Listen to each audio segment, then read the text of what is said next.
super fire. Where was that at? I can't think of the name of the place, but they're booking another one there for the day before the show. So I think it'll be on the 8th of November at the same location here, and it'll be Sorcery, Mercurial, Psychody, and Infidel. They're all going to play. And if we can get Julian in, we'll do that. He's flying from the Netherlands to come hang out for a while, so right on. it'll be dope. Talking about Noah B, talk about some of the other homies. Who Yeah. are some of your biggest influences? Oh my god, dude. Noah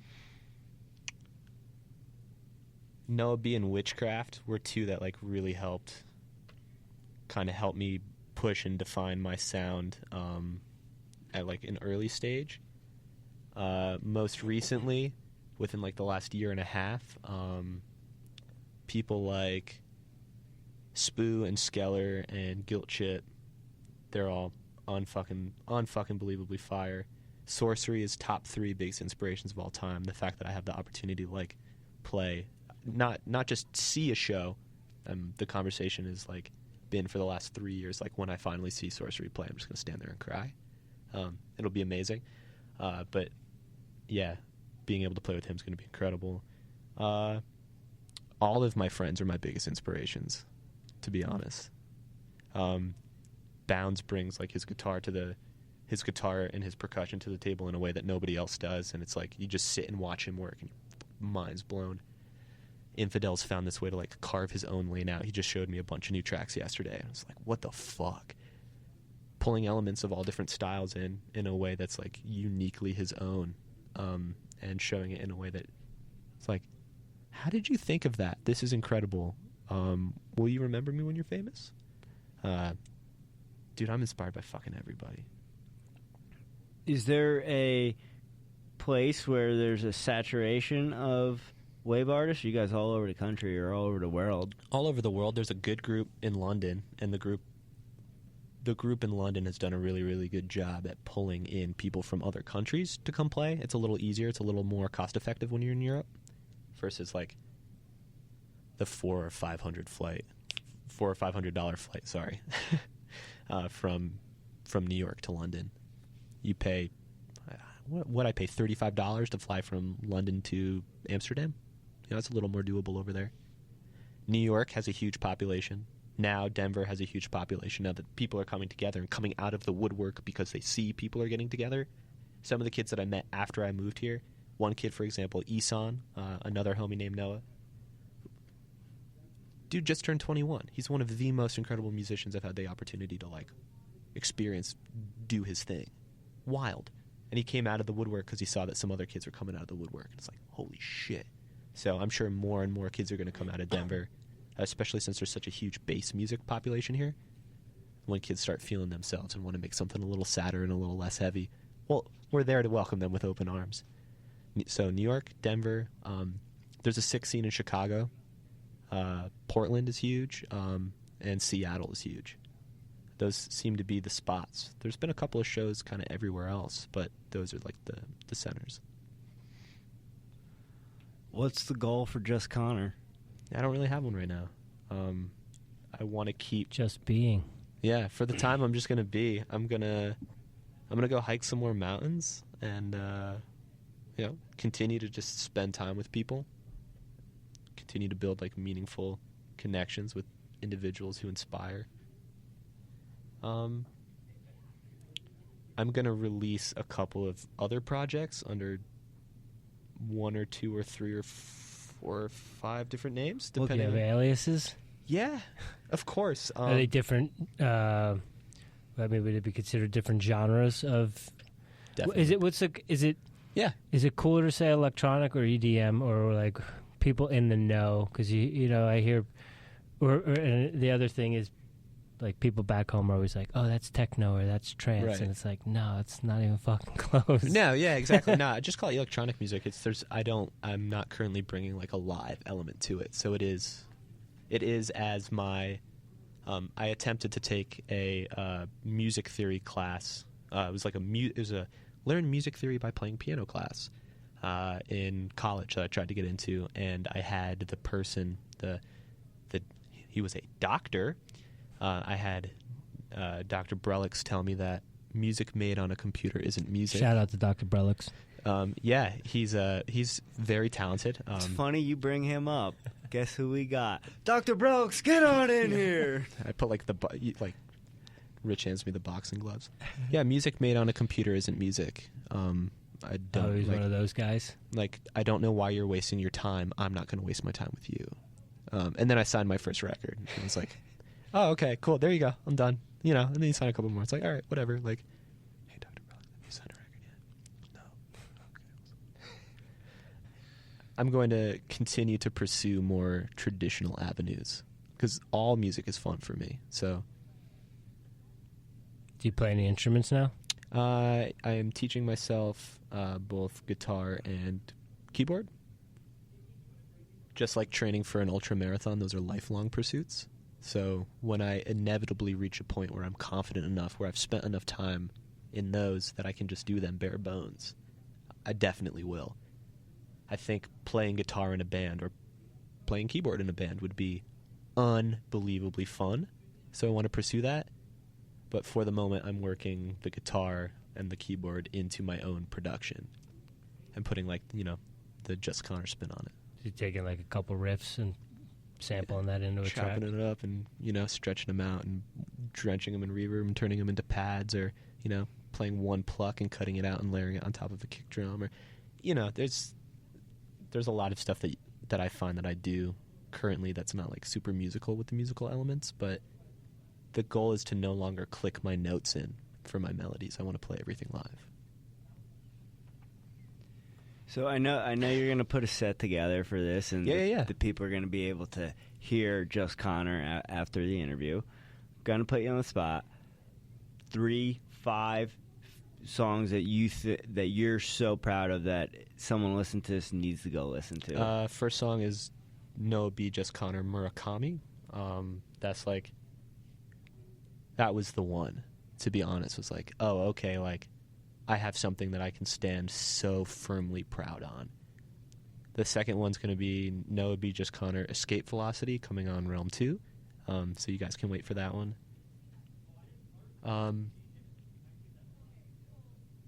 It's banging, I've heard it. They're all okay. I put an EP out right after I moved here called 4400. Which was the distance that I drove in total to move to Colorado. It's 2 2,200-mile trips. And there's one on there called Siren's Call that people, like, have really gravitated to in a way that I didn't expect at all. So I would definitely listen to that one. And then if you want to hear what it sounds like for a pasty white kid like me to try and bring some, like, boom-bappy, old-school hip-hop type drums into a wave track, Gyakuso is the one. Do you have a Jersey Shore banger? Nah, I could call Snooki right now and see if she wants me to sample her. No, hey, he's serious. Hey. He went to Snooki's wedding, bro. Really? My mom went to Snooki's wedding. Yeah, I was in high school with her. You went to high school with her? Yeah. No shit. Family friend. Yeah, it's close. Nicole's a close family friend. We'll put it at that. No shit.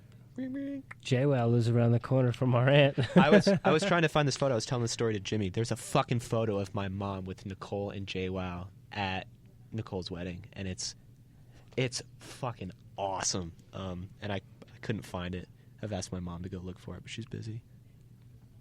No way. I'll send it to you when I find it. Yo, we'll put it in the show notes. So sick. So now's your opportunity, right? You got all your fans listening. What's up? Just Connor, right? They're used to hearing the beats, right? They're not used to hearing the voice. Yeah. What's your point you want to get across? What's your message that you want people to know about Just Connor? You can do anything you set your mind to. My goal in life is to be the proof of that for the people that are close to me. The kids that I grew up with, that all kind of had similar upbringings, this similar trials and tribulations. Proof, continuing proof, ever-growing proof that you can have what you want. You just have to go out and get it. You can be who you want to be. You just have to do it. And it's been really exciting to have, like, just recently have, like, kids approach me or DM me. This kid from Germany hit me up. I was like, yo, will you listen to my music? Blew my fucking mind. he goes by Bluebird. Unbelievable. This kid's insane. He's got like 200 followers, whatever. You know what I mean? It's like, yeah, you know, like I like your stuff. I just wanted to share it with you. I'm like, how can I help you? Like, can I support you in any way? Like, you're incredible. Like, you just need to keep sharing your music with the people that are going to give you like the same, like, positivity out of it. You know what I mean? So like to try and help anybody that like reaches out to me or like, hey, I want to be where you are right now, or I want what you have. How can I get it? You know, just do it. When everybody does better, everybody does better.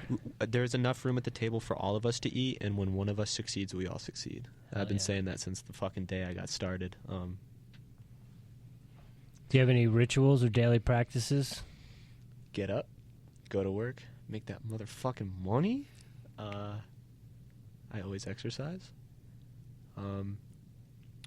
I am currently, for the first time, at a point where I no longer have my like solid, rigid daily regimen. I've been super fucking proud of my like ability to keep a daily schedule for so long. But with this new position, working like 4 a.m. shifts, it's just not flying. Get up 2 hours before you have to go. Get up 2 hours before you have to be where you have to be. Drink a cup of coffee.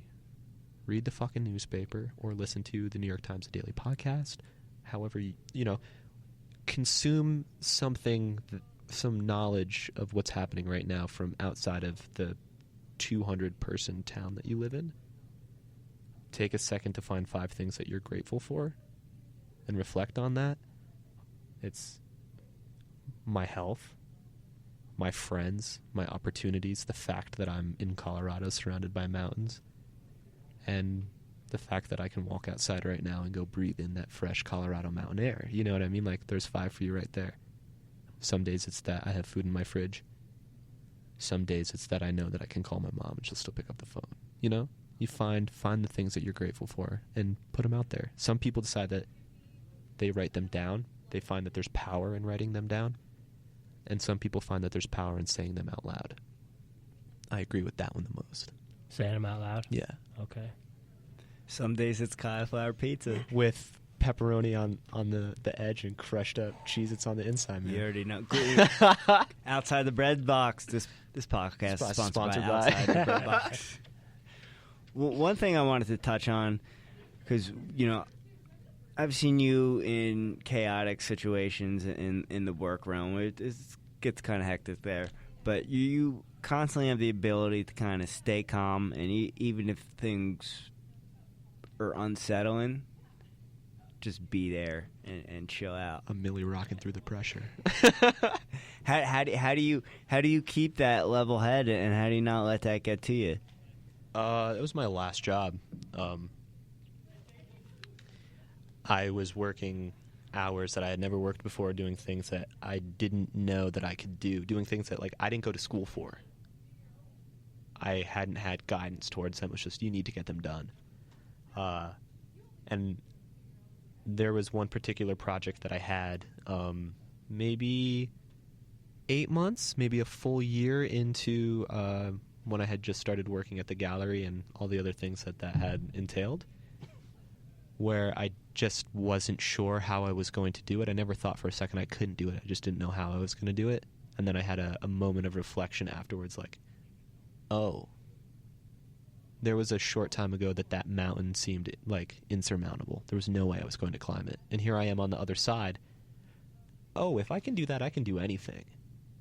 And that kind of opened my eyes to, it's a stressful situation, but no matter what it is, I'm about to get through it. That's fine, you know? A lot of that stuff is stressful for a moment. Only for a moment, then the moment's gone, you know? Finding the strength within myself to like get through situations like that has led me to the point where I'm less bothered by them now, if that's fair. I'm sure I'll get hit with something soon where I'm like, I don't know how I'm going to do this. But I know I'll do it, you know? Respect. Rich, you got anything for Connor? Do you have, outside of Wave, do you have any producers or DJs that you're into? Yeah, Porter Robinson's like my biggest